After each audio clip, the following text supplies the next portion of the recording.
اسی طرح سے تیسری چیز یہ ہے کہ جوان بچیوں کو اس دن گاڑیوں میں بھر بھر کے لے جاتے ہیں. کچھ چھوٹی بچیاں ہوتی ہیں, کچھ بچیاں بڑی بھی ہوتی ہیں. اب بڑی چھوٹی کا کوئی ایسا اسکیل تو ہے نہیں.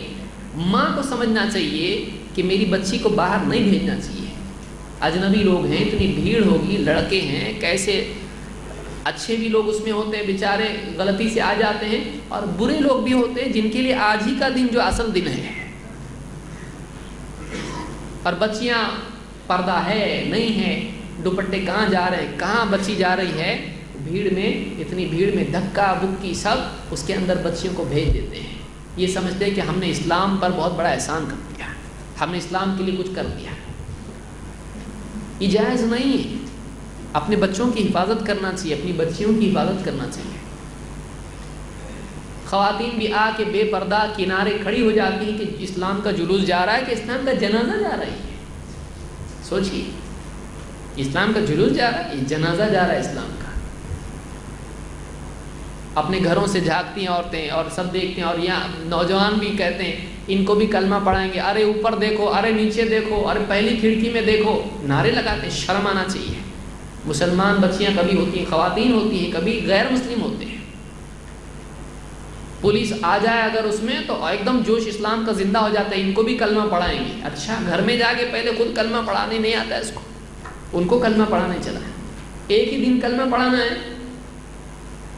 نہ اس کو قرآن پتہ ہے, نہ اس کو اسلام پتہ ہے, نہ اس کو سورہ فاتحہ ڈھنگ سے پڑھنے آتی ہے. 10 غلطیاں اس میں نکلیں گی. 7 آیتوں میں 10 غلطیاں کرے گا. لیکن دوسروں کو کلمہ پڑھانا نکلا ہے, وہ بھی سال میں ایک بار. سال بھر اپنے گھر میں نہ خود پڑھتا ہے کلمہ, نہ گھر والوں کو پڑھاتا ہے, کبھی چیک بھی نہیں کیا. یہ آج ہمارا امت کا حال ہے. یہ امت کے زوال کی علامت ہے, یہ تنزل کی علامت ہے کہ خیالی چیزوں کو امت عمل کا بدل بنا لیتی ہے. دعووں کو, چیخ پکار کو, کھیل تماشے کو دین کا بدل بنا دیتی ہے. یہ زوال کی علامت ہے, امت کے زوال کی علامت ہے. اور زوال کے دور میں اگلی سٹیپ کی بجائے پچھلی سٹیپ کریکٹ کرنی پڑتی ہے, حال کو درست کرنا پڑتا ہے. تو تیسری چیز جو ہے بے پردگی اس دن ہوتی ہے. اللہ تعالیٰ نے فرمایا وَقَرْنَ فِي بُيُوتِكُنَّ وَلَا تَبَرَّجْنَ تَبَرُّجَ الْجَاهِلِيَّةِ الْأُولَى. اللہ نے نبی صلی اللہ علیہ وسلم کی بیویوں سے کہا وَقَرْنَ فِي بُيُوتِكُنَّ, اپنے گھروں میں بیٹھی رہیو. وَلَا تَبَرَّجْنَ تَبَرُّجَ الْجَاهِلِيَّةِ الْأُولَى, پچھلی ماضی کی جاہلیت میں جو بے پردگی ہوا کرتی تھی, تم ویسا بلا پردہ اپنی زینت کا اظہار نہ کرنا. امت کی ماں ہے. نبی کی بیوی کون ہوتی ہے؟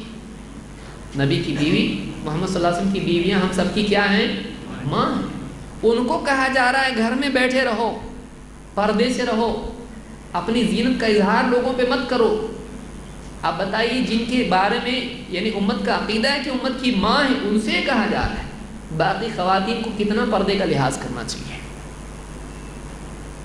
کتنا لحاظ کرنا چاہیے. لیکن آج دیکھیے, چاہے وہ یہ عید ہو یا عید میلاد النبی جس کو مناتے ہیں لوگ وہ ہو, یا کچھ بھی ہو, یا نکاح ہو, آج بے پردگی مسلمانوں میں کتنی عام ہے. اور خاص طور سے بعض علاقوں میں جہالت کی وجہ سے بچیاں جب بڑی ہو جاتی ہیں تو خصوصی طور پر نکاح سے پہلے ان کو پردہ نہیں کرایا جاتا ہے, تاکہ کم سے کم ہماری بچی کو رشتہ تو آئے. اس کو پردے میں رکھ کے کرنا کیا ہے؟ دینے لینے کی بچی ہے, دیکھنا چاہیے, لوگ دیکھیں گے کیسا اس کو ہماری بچی نکاح کے لائق ہو گئی ہے. بہت شرم کی بات ہے. مسلمانوں کو چاہیے کہ وہ اپنی زندگی کے معاملات میں ازواج مطہرات کو دیکھیں, اس دور کی مسلم خواتین کو دیکھیں. ترقی یہ نہیں ہے کہ ہم دوسری قوموں کے رہن سہن کو اور دوسری قوموں کے رواج کو, عادات و اطوار کو اپنائیں. ترقی یہ ہے کہ ہم ہمارے سلف جن کے لیے اللہ تعالیٰ نے جنت کا وعدہ کر رکھا ہے, رضی اللہ عنہم ورضوا عنہ, ان کی زندگی کو دیکھ کے جئیں, ان کے اصول و آداب, ان کا رہن سہن اپنائیں.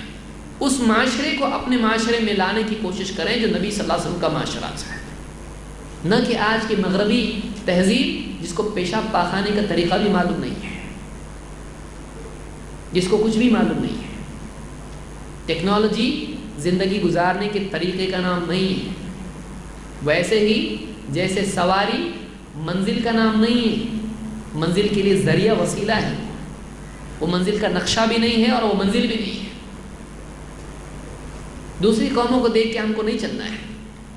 تو بے پردگی اس دن عام ہوتی ہے اور یہ بہت شرم کی بات ہے۔